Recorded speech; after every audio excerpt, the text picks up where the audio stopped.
غیر معصوم شخصیتوں سے ایک عجیب سا جملہ کہنے کا جی چاہ رہا ہے، جو عموماً ممبر پہ نہیں کہتا ہوں، زیر ممبر کہتا ہوں، زیر ممبر کہتا ہوں اپنے ادبی دوستوں سے، لیکن آج ممبر پہ کہہ رہا ہوں معذرت کے ساتھ۔ اس قسم کے جملے ہمارے بزرگ ذاکرین، خطباء، شعراء نہیں کہا کرتے تھے، معذرت کے ساتھ کہہ رہا ہوں۔ میں نے کہا کہ میں نے زندگی میں 3 عشق کیے ہیں، اور تینوں مردوں سے، تینوں بڈھوں سے،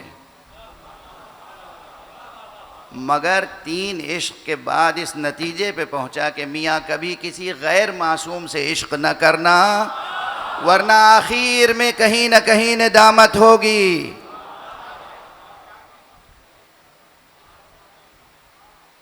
اس جملے میں کوئی پیغام ہے؟ کوئی بات سمجھ میں آئی؟ واضح ہو رہی ہے بات؟ عشق حقیقی، عشق مطلق، محبت حقیقی، محبت مطلق، یہ صرف اور صرف اور صرف حق ہے معصوم کا۔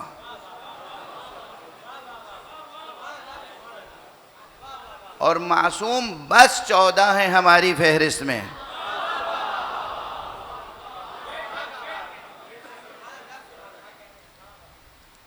جب آپ کسی پہ اعتراض کریں تو اس کی شخصیت کا ظاہر و باطن پیش نظر تو رکھیں، کسی پر بھی۔ اب 60 برس سے زیادہ ہو گئی ہے میری عمر، اور 40 برس سے زیادہ ہو گئے ہیں خدمت سید الشہداء ابو عبداللہ الحسین۔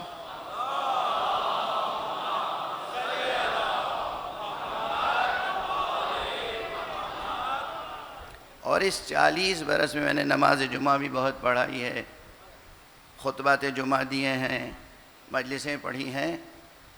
ایک چیز خدا کا شکر ادا کرتا ہوں کہ اللہ نے یہ توفیق عطا کی کہ میں نے ممبر سے ہمیشہ دشمنان اہل بیت، دشمنان توحید، دشمنان نبوت، دشمنان اہل بیت یا دشمنان مکتب اہل بیت کا دفاع کیا ہے، اپنی ذات سے کبھی دفاع نہیں کیا۔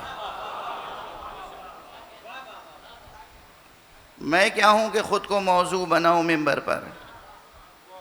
میں اپنی طرف سے، اپنی ذات کی طرف سے ایک جملہ بھی دفاع کے لیے کہوں، یہ مجھے گوارا نہیں ہے۔ ہمارا دفاع کرنے والے بہت سے ہیں جن کو پیش نظر رکھ کے ہم گفتگو کرتے ہیں، وہ ہمارے اخلاص سے واقف ہیں، اور اخلاص آپ کے سامنے ظاہر کرنے کی ضرورت نہیں ہے، ورنہ وہ اخلاص نہیں رہ جائے گا۔ بات کو سمجھنے کی کوشش کریں۔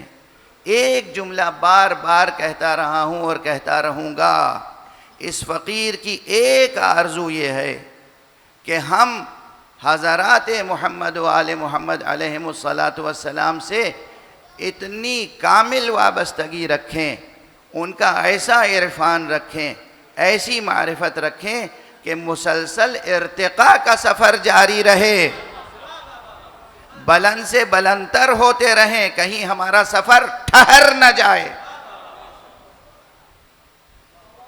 اب یہ جملہ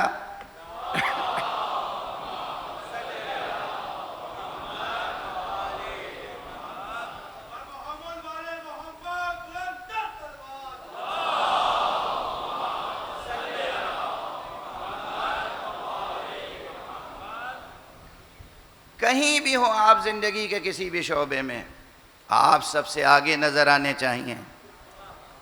ادب ہو، شاعری ہو، فلسفہ ہو، تنقید ہو، تخلیق ہو،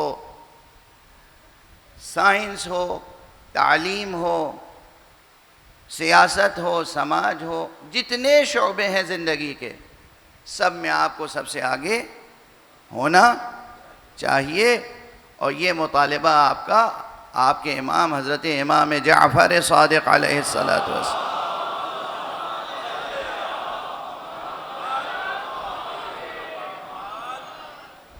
امام سے پوچھا گیا کہ آقا ہمارا شیعہ کیسا، آپ کا شیعہ کیسا ہونا چاہیے؟ ایک جعفری کیسا ہونا چاہیے، ایک شیعہ کیسا ہونا چاہیے. تو آپ نے فرمایا کہ جب کوئی کسی بستی میں جائے اور کسی سے بھی یہ سوال کرے کہ اس بستی کا سب سے اچھا آدمی کون ہے، تو لوگ جس کی معرفی کرائیں وہ کوئی اور نہیں، ہمارا شیعہ ہونا چاہیے. اس کے کیا معنی ہے کہ علم میں، ادب میں، اخلاق میں، جود و سخا میں، ہر اعتبار سے ایک شیعہ آل محمد، ایک شیعہ علی ابن ابی طالب، ایک جانثار و عزادار و سوگوار حضرت سید الشہداء، اور ایک جعفری سب سے سارے زمانے سے بہتر ہونا چاہیے. اب جملہ بدل دوں تو کسی اور کو، یعنی امام کا ایک شیعہ ایسا ہونا چاہیے کہ اسے فرشتے رشک سے دیکھیں.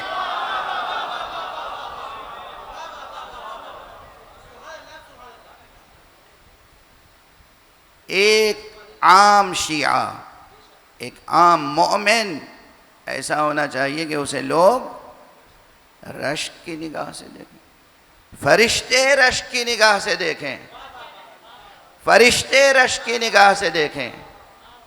اب مشکل کیا ہو جاتی ہے؟ آپ تو واہ واہ سبحان اللہ کر رہے ہیں، شاید میری محبت میں کر رہے ہیں. بات کو سمجھیں. اگر میں کسی عالم و فقیہ کی تعریف میں کہوں کہ اس کو انبیاء یا ملائکہ رشک کی نگاہ سے دیکھیں گے، اب کوئی شخص آتا ہے کہتا ہے کہ یہ بات تو غلط ہے. میں اپنی ذات سے دفاع نہیں کر رہا ہوں، حقیقت واضح کر رہا ہوں.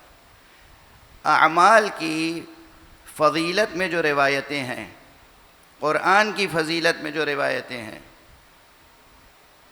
قرآن کی فضیلت میں جو روایتیں ہیں، اس میں روایات معصومین میں یہ مضامین عام انسانوں، عام مومنین کے لیے ہیں کہ ایک شخص اگر اپنے بچوں کی تربیت دین کے مطابق کرے، شریعت اور ولایت کے مطابق کرے اور قرآن سکھائے، تو روز محشر جو والد اپنے بچے کو قرآن پڑھائے گا یا جو قرآن کا حافظ ہوگا، قرآن کا وفادار ہوگا، روز محشر اس کے سر پہ نور کا تاج ہوگا جسے ساری خلقات رشک کی نگاہ سے دیکھے گی. تو کیا باقی سب کی توہین ہو گئی؟ یہ مضمون میرا نہیں، معصوم کا ارشاد ہے. واضح ہو رہی ہے بات؟ واضح ہو رہی ہے بات؟ ایک حافظ قرآن، اس کے سر پہ روز محشر ایسا تاج ہوگا نور کا کہ سب اسے رشک سے دیکھیں گے. اب رشک سے دیکھیں گے تو جو دیکھیں گے ان کی توہین ہو رہی ہے. یہ لسان معصوم کو بھی سمجھا یا ٹیلر میڈ سینٹنسز رٹ کے ذاکر بن جانا اور ہے، اور حقیقت دین کو اور حقیقت ولایت معصوم کو اور حقیقت مودت کو جذب کر کے اس کی ترجمانی کرنا اور ہے.